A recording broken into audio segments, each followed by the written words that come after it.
So, this trip took us to Baku, in Azerbaijan. And honestly, the first thing that hits you is how much of contradictions this city is. It's wild. You've got super modern stuff right next to really old traditional places. Crazy rich buildings next to really simple ones. And even though it's a conservative place, there is this surprising openness about it. This whole push and pull, the old and the new. It's basically the heart of Baku. When you first get there, it's a bit of a charming mess.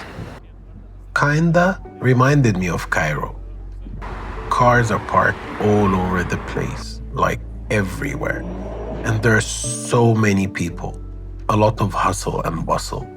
But it's not bad chaos. It's actually the kind of fun chaos.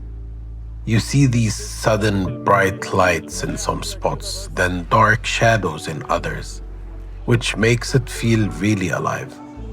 At first, I was doing the usual tourist thing, hanging out in Baku Boulevard, all the famous destinations where everyone goes to, which is really nice, but so polished. It's for people just passing through.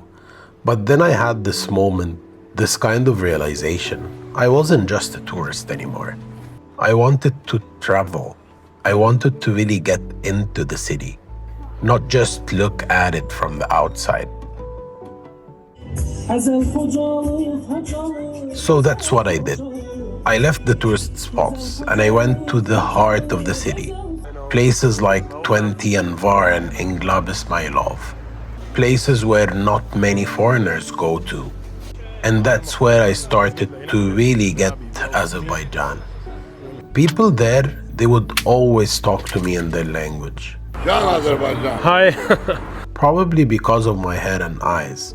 They think I was a local. But then they would realize I wasn't. And they would be so helpful, finding ways to communicate, even without words. I even met this guy Azad, who was not a professional guide or anything, but he became a true friend of mine and showed me all the amazing places and experiences that I would never find on a tour. I went to the local mosque and then to this place called Sheikh Restaurant, and what a coincidence happened there. I met a man who used to own a shop in Abu Dhabi for 4 years, only 10 minutes away from my place.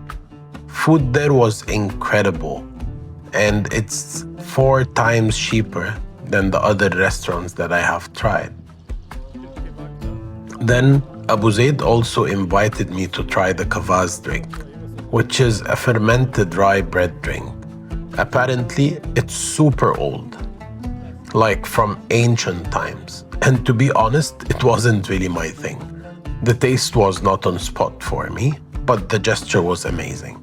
Thank you, Abu Zaid. And the people there, they're so much like us. They're so much like Arabs in their hospitality, Like this. greetings, constant drinking tea, and really kind. You just have to learn how to talk without words, because English there is not very common. And speaking of old stuff, the buildings in Baku are like a history lesson in themselves. It's like different eras and different parts of the world all got mixed together and came here to Baku. You won't find 2 buildings or 2 neighborhoods that look the same.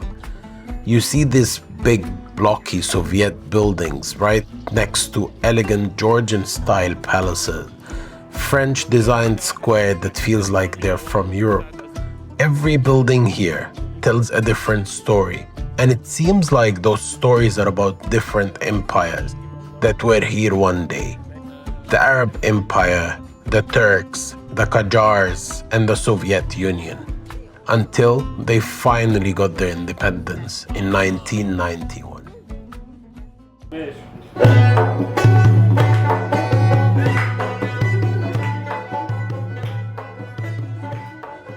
And we cannot speak about independence without bringing the Caspian Sea.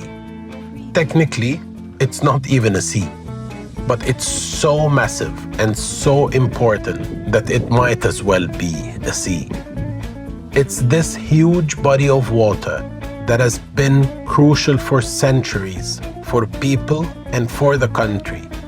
And the most important, it gave Azerbaijan its black gold, its crude oil. The oil that pulled this country out of poverty. When you look at it, you just feel how powerful and important is the Caspian Sea to this city and this country. And then I was sitting on these ancient stairs in the old city where everything just hit me. All the news about the conflict, my flight getting cancelled, even just work stress, it all just came together. I realized how quickly the world can change, how power can be misused, and how lives can be turned upside down in a moment. And that's when it became super clear to me. This is exactly why I travel. To get lost, to find myself again in this crazy, beautiful, unpredictable world.